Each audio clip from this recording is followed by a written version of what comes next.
Hi, everyone. I'm Cindy Edwards from PR Media Now. And joining us now is Pat Ryan. He is the CEO of Ucore Rare Metals, Inc. Pat, good to have you joining us today. Pleasure to be here. Thanks for the invite. Now, your background is in the automotive supply chain development industry. So, what led you to rare earths? Yeah, I've had an interesting background. I'm a mechanical engineer by schooling. And when I was a mere 30 years old, I'm not 30 anymore, I started a tier one automotive supply company. And the way that company grew and became very robust and revenue, in the hundreds of millions of dollars a year was by being very unique with your processing, very unique with your materials, doing things that were a little bit different than what the normal commodity suppliers were doing. And as a result of that, we were able to develop a really strong automotive industry, servicing customers like Ford and GM and VW and Mercedes and Toyota and Honda and Nissan and Hyundai and Kia and you name it. So understand all those disciplines. But as a board member with Ucore back in 2014, still involved with the automotive company and understanding, how vehicle build plants go forward. But at the time it got to 2015, 16, I could see a lot of plans popping up for electrification of vehicles. And being a supply chain person, I understood that, well, wait a minute, how are you going to make all these electric vehicles? The supply chains that are typically the metallic portion of it, the critical minerals that go into the batteries like lithium and cobalt and nickel, not available. How are you going to make the motors if you don't have the rare earth that goes into the motor? How are you going to make any of it? And so, hundreds of billions of dollars were being invested. And I could see the opportunity where critical minerals were not available. And as a board member, I then pivoted to the chairman's role of Ucore. And in, I think it was 2021, I took on the role of the CEO. And that was to say, let's look at developing some processing and manufacturing, because that's where my background's been.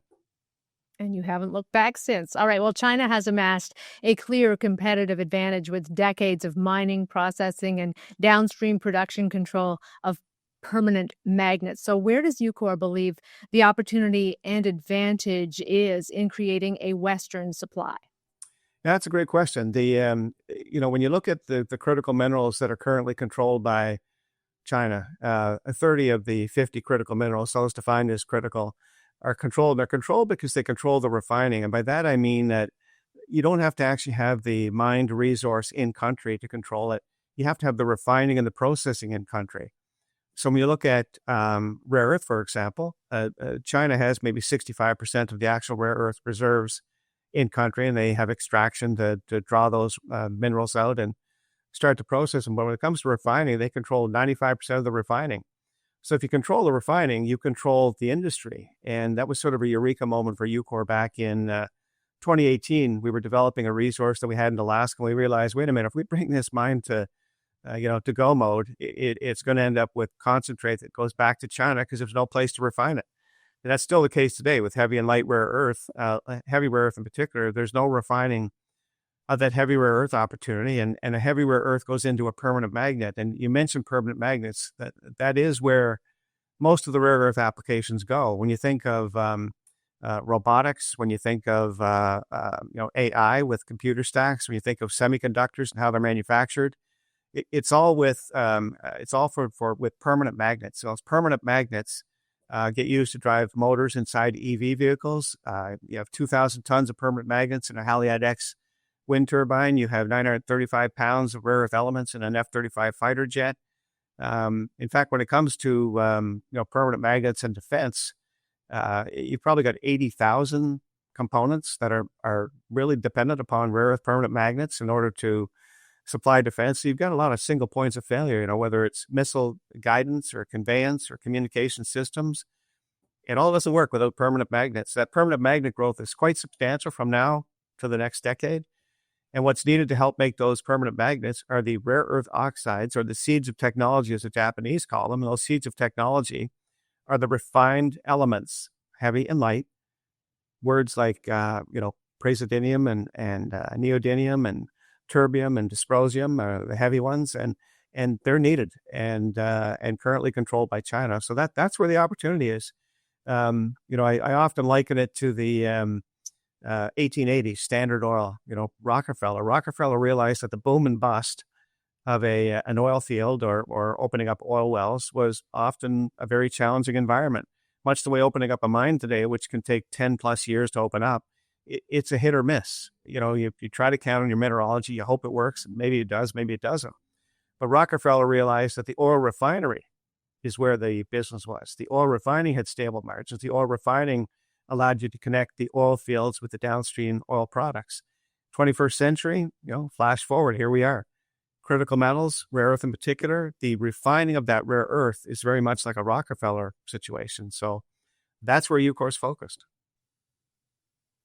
Well, in the midst of trade wars between the U.S. and China, the export of 7 of the critical REEs were banned or made extremely difficult to export. So can you tell us more about this politically motivated move? Yeah, that happened in April of 2025. There are 17 rare earth elements. And of the 17, China didn't step forward and say, we're banning 17 rare earth elements. What they said is we're banning 7 of those 17 rare earth elements. They were very laser focused on what they were doing.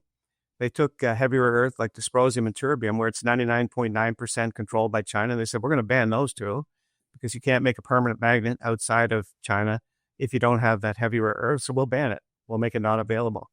Samarium, gadolinium. Samarium cobalt magnets are used in military defense applications. They stand up to very high heat applications. They stand up to nuclear environments, radiation. And as a result of that, samarium cobalt use. So samarium, gadolinium, 2 of the 7 banned. When you look at some of the more common light rare earth like NdPr, neodymium, praseodymium, they're not banned. And they're not banned because some of that is available in the Western world. And so China said, let's leave that one alone. So export restrictions were put on 7 critical REEs, very laser focused, making it very difficult for anyone to access those materials. In fact, the export licenses that are required now to get those, you've got to fill out all the detail of where the product goes. If it's going into a defense application, you won't get it. You've got to fill out, you've got to have product design drawings. You've got to indicate who's working on the team, where the plant is, who the customers are. You talk about industrial espionage right in the open. That's what's going on. And so those 7 REEs were critical and with a purpose. Now, Ucore's RapidSX has been called a game changer. What makes it different from conventional separation? Well, solvent extraction, SX, is used in all your applications for separating out rare earth in the world today. China, 95% controlled. They use solvent extraction. It's a chemical process. And when Ucore went looking with its eureka moment back in 2019 and realized, wait a minute, we've got to find a way to refine and process, or there's no supply chain to be built. When we did that, we looked carefully at all sorts of different technology around the world. High heat, high pressure, microorganisms, molecular and printed polymers. And we found a company called Innovation Metals Corp. And they had a technology known as RapidSX. And the thing we liked about RapidSX is that it was a column-based technology, not huge mixer settlers. You can imagine in a solvent extraction plant in China, you've literally got football fields of tanks, thousands of tanks that go from one tank to the next, trying to separate out in individual steps, stages, chemical splits, to try to get to the individual seeds of technology. With a column-based technology, you're using 1/3 the footprint, same chemistry as the chemistry being used in solvent extraction, but applied so much more effectively. So it's applied in 1/3 the space, less chemicals, less reagents. It's closed, so it's an ESG-friendly environment. So it's not open to the environment with all sorts of caustic implications. It's closed. It's got the ability to use multiple feedstocks, which with a solvent extraction plant, you use one feedstock and one only. Multiple feedstocks. It's got an OPEX that's 3 to 10 times better than solvent extraction, depending on the feedstock being put into it. And really just a real smart deployment of capital. It's rather than a $400 million US price tag to build a 5,000 ton per annum solvent extraction plant, you're looking at something less than $100 million to build a 5,000 ton per annum RapidSX plant. So it's a game changer because you've got to be able to, at this point where so much of the market's controlled by China, you've got to be nimble in the West. And you've got to be nimble to the point where you can turn equipment on and turn equipment off and use it very effectively to produce products. So 1 week you're producing terbium and dysprosium. You shut it down. The next week you're producing samarium and gadolinium. You're being very boutique-like in your approach. So that innovation of applying chemistry that much more effectively makes RapidSX the definite technology for the Western world, because the market's not big yet. You have to grow with it, and that's the way to do it. We like it. We've got a very robust commercial demo plant in Kingston, and we're running it through its paces. We've got 6,000 plus hours on the commercial demo plant now, and it's proving all the metrics that we knew we would get when we bought the company back in 2019. Well, you're definitely getting a lot of attention. The U.S. Department of Defense has stepped in to support Ucore's technology and ongoing commercialization plans. Can you tell us more about why this is so significant? Yeah, absolutely. The governments today in particular are stepping in because the state owns industry in China. Every node of the supply chain in China is owned by the state. And so they can manipulate the price and the margin at any point through the chain any day of the week. So for example, concentrate mining might cost X one week, and then metal alloy would cost something different the next week, and magnet making costs something different the week after. And as you move through, they can move the margin around. So the fact that governments have been able to step in and offer some support is really key. Now, the Department of Defense in 23, they came out with a bid that said, who's got a technology that can rival solvent extraction? We'd like to run that through its paces. We'd like to put a $4 million program forward to say, run many hours on a tech that you think is the winning tech, and we'll support it. We're a Canadian company. We won that bid, request for proposal. We won the bid, and we actually ran the plant many hours. We compared it to conventional solvent extraction. The US DOD, who we meet with every quarter, they came in at the end of our program and said, way to go. You nailed it. This is exactly what you said it would do. You're doing it well. You're splitting out some of these boutique materials that are heavy rare earth in nature. You're going after samarium, gadolinium. Your metrics are proving what you said they'd prove.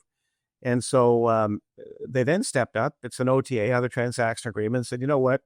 Let's put another $18.4 million forward to build your stage one of a commercial plant. And when you get building your stage one of commercial plant, we'll step forward again. We'll look to further fund it again. It's another transaction agreement. But the significance of the DOD is that they're validating it. They validated that the tech works by getting through that first $4 million program. We're now on the commercial deployment side, and they will validate the commercial deployment by building one RapidSX machine to start with infrastructure, and then we'll build two, and then we'll build three, and continue to expand the plant in that way. But it's a smart financial way to move forward because it's grant money. It's not an equity investment. It's not a loan. It's grant money. It accelerates your timeline, and it gives you a lot of confidence because military contractors in particular that need to have these inputs to build everything from missile guiding systems to sonar systems, they know they've got developing supply opportunity. And emerging industries too. When the DoD steps in, they're looking at not just defense needs, but emerging industry. By emerging, I mean robotics, AI, semiconductors, sustainable green energy. All that tech is supported by this technology, and the DoD is behind it all. That's got to feel good. All right. Well, tell us about the Louisiana SMC facility and its strategic importance. Yeah, so our Kingston plant is a very big, robust commercial demonstration plant. So we're demonstrating the technology there. The plant in Louisiana is in central Louisiana, so it's away from the weather patterns of the coast. But it's also one truck trip from the port of New Orleans. So when you're bringing concentrate in from Brazil, for example, or from Australia, you can truck it to central Louisiana where you can process. The building is an 80,800 square foot building. It's on an ex-Air Force base. It's in the center of the state. Louisiana is noted for its chemical industry. So that was important. So you can draw upon people, staff, whatever, to be able to, upfit your facility going forward, which is key. It's got good power. It's got good schooling in the area. The plant runs with, sensors and PLCs and all that type of technology, even including machine learning. A lot of that technical ability is available in central Louisiana. And it's also a foreign trade zone, which is unique. After World War II, there were a handful of foreign trade zones developed in the U.S. What that means is you can bring product from outside the country, into Louisiana in this case. You can process material and send it back out to final users, and there's no tariff consequence. Now, when we acquired that building 2 years ago, we had no idea that the tariff issues today would have any impact, but wow, did we hit that one right. So we've got feedstock sources that we're looking at in Brazil, for example, that can make their way into the plant in Louisiana. And they can then be turned around with those seeds of technology once they're separated and refined and sent to Japan to a magnet maker, or sent to South Korea to a magnet maker, or sent to the UK to a metal alloy maker. And there's no tariff consequence. So that central Louisiana facility is really good. And it's a scalable modular approach. We're copy and pasting what we're doing from Kingston into the building in Louisiana. 3 stages. Stage 1, 2,500 ton per annum. Stage 2, 5,000 ton per annum total rare earth oxides. And stage 3, 10,000 ton per annum rare earth oxide.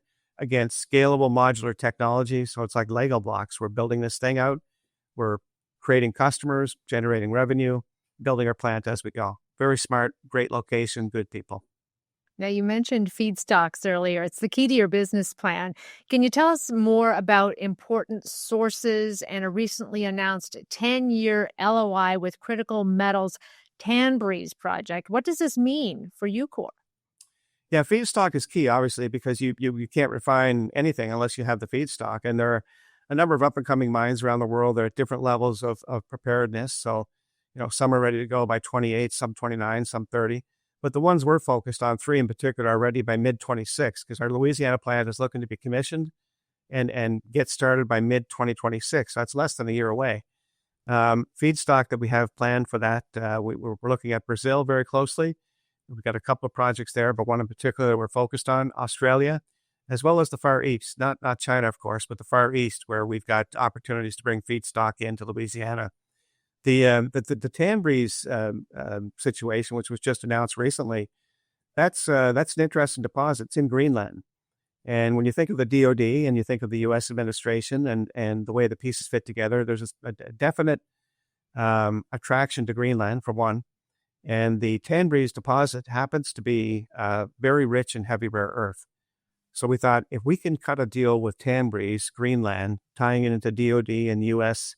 aspirations for Greenland and processing and refining back on U.S. soil, that's quite a combination, particularly because of the heavy rare earth. Again, I said earlier, there's 99.9% heavy rare earth processed in China and really nothing in the Western world.